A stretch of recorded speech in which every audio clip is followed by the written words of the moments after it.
The third principle is one that is almost so obvious that I don't need to say it, but I want to say it because I want it in here in your list of things you need to think about. That is, what are the prices of the alternatives that the customer has?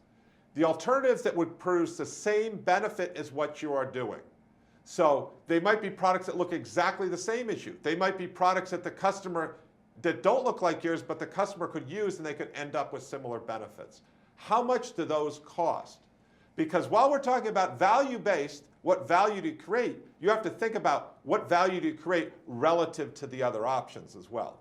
So very important to understand what's the price of customer alternatives for the customer to get the same benefit. Bill, what I like about our frameworks as we get deeper and deeper into the process is that every step we do, DMU, DMP, persona, value prop, now competition, suddenly builds on itself, and our work is cumulative. Every time we get stronger. Yeah, and that's why I think about this as disciplined entrepreneurship. It is a process. It's not just magic. Every step builds on the one before it, and this is why you increase your odds of success, because there's a method here going on. There's a logical process that we're going through. And that's what we evolved at after working with hundreds of companies. And it actually does work. Fantastic. Bill, this sounds a little confusing. On the one hand, you say that you should be solving unmet customer needs, and you should be doing that in such a precise way that you almost don't have competition. Mm-hmm. And here you're saying, look at the competition. Yes, well, you want to create new markets. That's clearly what you want to do. And you want to come out with a market, with a product that people haven't seen before. That's why it's an innovative product.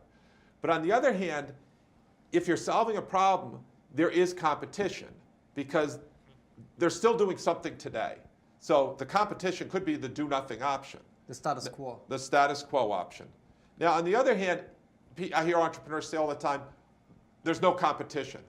If there's no competition, there's no market. Because as soon as you do it and you show the world how to do it, other people are going to enter it. If they don't, it's not very interesting. Or you just have incredible patent protection, which the world has never seen before. But if you produce real value, then other people are going to follow you, and there will be a market. So you have to understand what are the competitors today, and what will the competitors be shortly after you enter that market. So this gets you in position to be prepared for the competition. Absolutely. And we always talk about, we're not playing checkers, we're playing chess. We're playing three-dimensional chess. We have to think moves ahead here. Yeah. And that's very, very important. So let me just summarize. The third principle here is understand what the competitive options, alternatives are for your customer to get similar value today and in the future, because you want to be positioned to be at a price point where you're not just going to win today, but you're going to win long term, and you're going to be positioned for when those competitors enter the marketplace.